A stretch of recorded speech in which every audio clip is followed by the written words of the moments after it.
Okay students, question number 7 करेंगे अब हम और चैप्टर है हमारा सीक्वेंस सीरीज एक्सरसाइज नंबर 4.2। अब क्या कह रहे हैं, ये कह रहे हैं find the nth term of the sequence. ठीक है, हमें ये सीक्वेंस गिवन है। ठीक है, इसकी हमें कौन सी टर्म निकालनी है? nth टर्म निकालनी है। ठीक है, जनरल टर्म निकालनी है। अब देखिए थोड़ा सा और करें, यहाँ पे सीक्वेंस दिया हुआ है तो हम यहाँ लिखेंगे गिवन सीक्वेंस। क्या दिया हुआ है? 6/7 होल स्क्वायर, 11/7 होल स्क्वायर और 15/7 होल स्क्वायर। ठीक है, अब इधर ना एक थोड़ी सी लॉजिक है, वो ये है कि तीनों नंबर्स जो हैं तीनों फ्रैक्शंस स्क्वायर में हैं। तो एक काम करते हैं, हम जो सीक्वेंस लेंगे ना वो विदाउट स्क्वायर लेंगे। ठीक है, तो यहां लिखेंगे we take the inner sequence.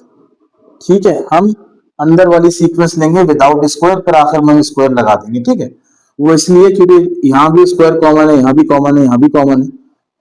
तो अब हमारी सीक्वेंस क्या बनेगी? 6/7, 11/7 एंड 15/7। ठीक है, ये सीक्वेंस है। मालूम क्या करना है हमें? nth टर्म मालूम करनी है। तो मैं लिख देता हूं यहाँ पे nth टर्म हमें मालूम करनी है। अब ये वाली टर्म कौन सी है हमारे पास? ये है फर्स्ट टर्म। तो फर्स्ट टर्म को a या a1 कहते हैं। क्या मालूम करना? a is equals to 6/7। अच्छा जी, अब दूसरी चीज निकालते हैं हम d, क्योंकि ये एपी है, अर्थमेटिक प्रोग्रेशन है।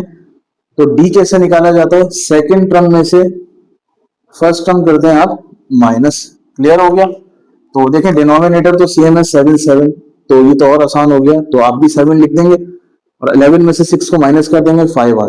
तो हमारे पास ए आ गया बच्चों, दैट इज फर्स्ट टर्म होती है 6/7 और डी आ गया। डी क्या है हमारे पास? 5/7। अब हम फॉर्मूला देखते हैं क्या है हमारा। by using general term formula. General term formula, general term formula क्या होता है? A n is equals to अच्छा जी, a n is equals to a plus n minus 1 d. Clear हो गया? अच्छा एक बात फिर सुन लें, आप ए एन लिखे या टी एन लिखे, दोनों का मतलब क्या है? एक ही है। ठीक है, अब सुने, अब ए एन की प्लेस पे क्या आएगा बच्चों? ए एन की जगह, मतलब ये nth टर्म है, ये तो हमें मालूम करनी है। तो A N as it is, ए की जगह आएगा हमारे पास 6/7। एन अब चूंकि मालूम करना है हमें, एन तो पता नहीं है, n as it is, -1 as it is, और डी की जगह कॉमन डिफरेंस बच्चों आया हमारा 5/7। तो ये हो गया 5/7। तो ये हो जाएगा a n is equal to 6/7 plus, अब ये 5 n से भी मल्टीप्लाई हो रहा है और 5 1 से भी हो रहा है। 5 जब n से होगा तो 5n/7 हो जाएगा, और जब 5 1 से होगा तो 5/7 हो जाएगा। क्लियर हो गया? अब तीनों का डिनोमिनेटर सेम है तो एलसीएम ले लें बच्चों, 7 आएगा और ऊपर वाले जो न्यूमरेटर्स हैं वो एज इट इज कॉपी कर दीजिएगा। तो 6 में से 5 गए तो 1 बचा, 6 में से 5 गए तो 1 बचा, और तो ये आंसर आएगा 5n प्लस 1 डिवाइडेड बाय 7। ठीक है, ये हमने nth टर्म मालूम कर ली इसकी। ये जो सीक्वेंस हमने लिया था विदाउट स्क्वायर, अब चूंकि हमें आंसर जो है वो किस फॉर्म में देना है? वो स्क्वायर की फॉर्म में देना है।